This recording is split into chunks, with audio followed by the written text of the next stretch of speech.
जय माता दी। आज मैं आपके लिए दुर्गा सप्तशती का 7वां अध्याय लेकर आया हूँ। कृपया ध्यान से सुने। ध्यान में मातंगी देवी का ध्यान करता हूँ। वे रत्न जड़ित सिंहासन पर बैठकर पढ़ते हुए तोते का मधुर शब्द सुन रही है। उनके शरीर का वर्ण श्याम है। वे अपना एक पैर कमल पर रखे हुए और मस्तक पर अर्ध चंद्र धारण करती है तथा कम्हार पुष्पों की माला धारण किए बीड़ा बजाती है। उनके अंग में कसी हुई चोला शोभा पा रही है।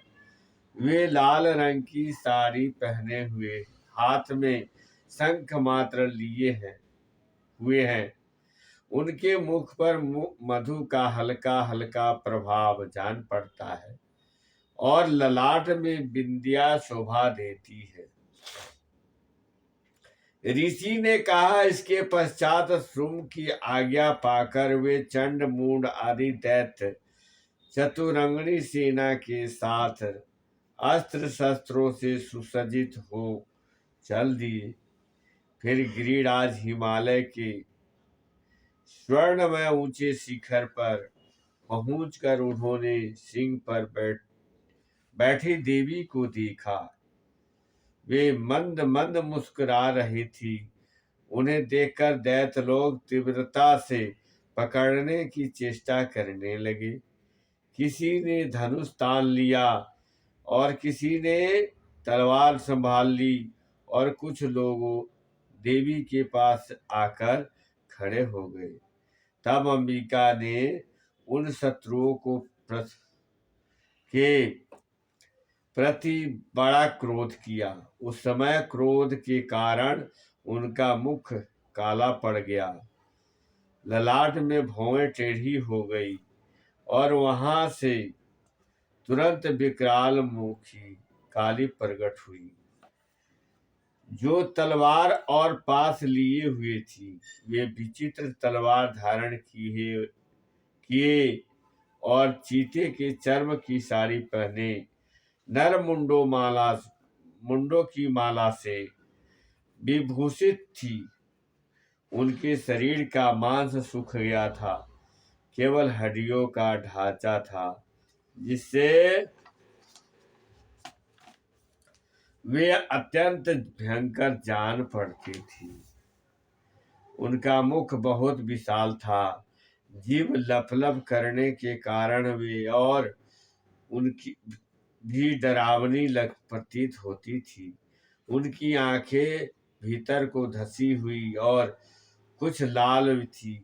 वे अपनी भयंकर गर्जना से संपूर्ण दिशाओं को गुंजा रही थी।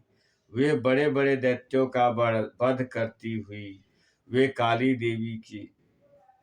देवी बड़े वेग से दैत्यों की उस सेना पर टूट पड़ी और उन सबको भक्षण करने लगी। वे पार्श्व रक्षक को, अंकुशधारी महाबतों योद्धाओं को और घंटा सहित कितने ही हाथियों को एक ही हाथ से पकड़कर मुख में डाल लेती थी। उसी प्रकार घोड़े, रथ और सारथी के साथ रथी सैनिकों को मुंह में डालकर वे उन्हें बड़े भयानक रूप में चबा डालती थी। किसी की गला पकड़कर लेती थी, किसी का गला दबा देती थी, किसी को पैरों से कुचल डालती थी और किसी को छाती के धक्के से गिराकर वह मार डालती थी। वे असुरों के छोड़े हुए बड़े बड़े अस्त्र शस्त्र मुंह से पकड़ लेती और रोष में भरकर उनको दांतों से पीस डालती थी। काली ने बलवान एवं दुरात्मा दैत्यों की वह सारी सेना रौंद डाली, खा डाली और कितनों को मार भगाया। कोई तलवार के घाट उतारे गए तो कोई खटवांग से पीटे गए और कितने ही दैत्य असुरों दांतों के अग्रभाग से कुचले जाकर मृत्यु से ग्रसित हो गए। इस प्रकार देवी ने असुरों की उस सारी सेना को क्षण भर में नष्ट कर दिया। यह देख चंड उन अत्यंत भयानक काली देवी की ओर दौड़ा पड़ा तथा महादैत्य मुंड ने भी अपने अत्यंत भयंकर बाणों की वर्षा से तथा हजारों बार चलाए हुए चक्रों से उन महा भयानक नेत्रों वाली देवी को आच्छादित कर दिया।